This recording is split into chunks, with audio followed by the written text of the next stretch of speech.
Well, Steve, it's been kind of a little bit of an up and down year for the team. There's been some really high points, and there's been some things that we had to work through as a team, both on the men's side and the women's side. Yeah.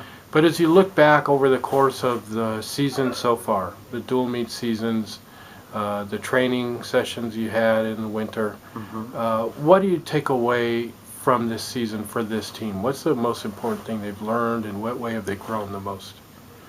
Good question. I think we grew in character quite a bit.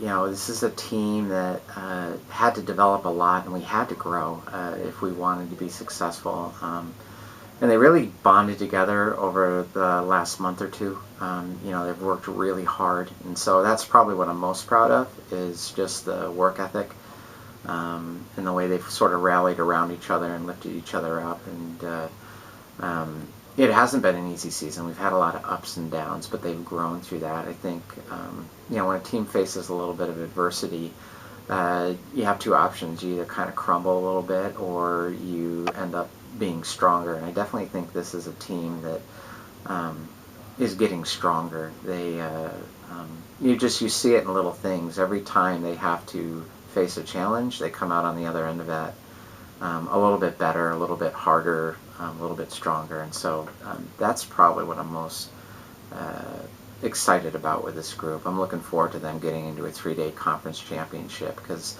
that 3-day event, that's kind of your whole season wrapped up in 3 days, and there's going to be a lot of ups and downs. And I've liked the way this team's always responded anytime they've faced adversity. So I'm looking forward to that when we get into a championship meet, seeing how they respond to what the rest of the conference around them does, and how they feed off of each other when people have good swims and that sort of thing. It'll be fun.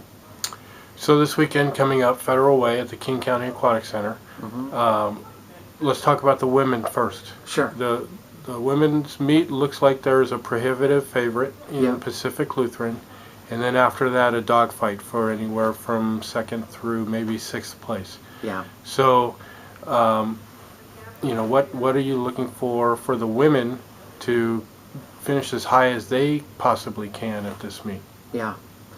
Well, a number of things. Because we are a small women's team, there's 15 of them. We're going to need points up and down the roster from all 15. And so I'm looking for our depth to kind of come through for us in a lot of events. I'm looking for our relays to perform really well. It's going to be important because you're right.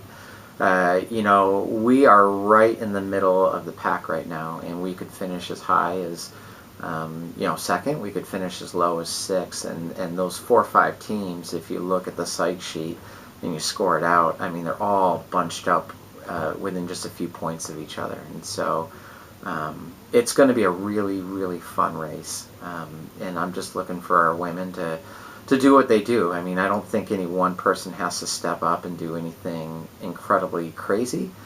We just need to do what we know we can do and put our best foot forward. And I think if we do, it'll kind of take care of itself. On the men's side, the Pirates, defending champions, Mm-hmm. have won 14 of the last 15 titles, but a challenge ahead this weekend against a couple of teams that know how to beat Whitworth. Linfield beat Whitworth in a dual meet earlier this season. Whitman just 2 years ago beat Whitworth at the championship meet. Yeah. What do the Pirates have to do to be able to stay on top on the men's side? 4 really strong teams on the men's side. It's going to be a slugfest, I think, between us and Linfield and Whitman. And then you also have UPS and PLU kind of sitting there as spoilers as well. Those 5 teams really are very strong teams. Linfield is definitely kind of separated itself out. Noah Cutting, a new freshman for them, is a great swimmer, and so they're going to give us a lot of challenges, particularly in the stroke events, backstroke, fly. They're pretty solid. So for us, just like the women, relays are going to be really key. We need to win some of those relays to put ourselves in contention. And we have good depth up and down the lineup in a variety of different events. What I'm hoping for on the men's side, if we're going to repeat, would be, put 2 or 3 people in top 8 of just about every event. And if we can do that, then we put ourselves in a position where we'll be there on the last day to hopefully win the thing.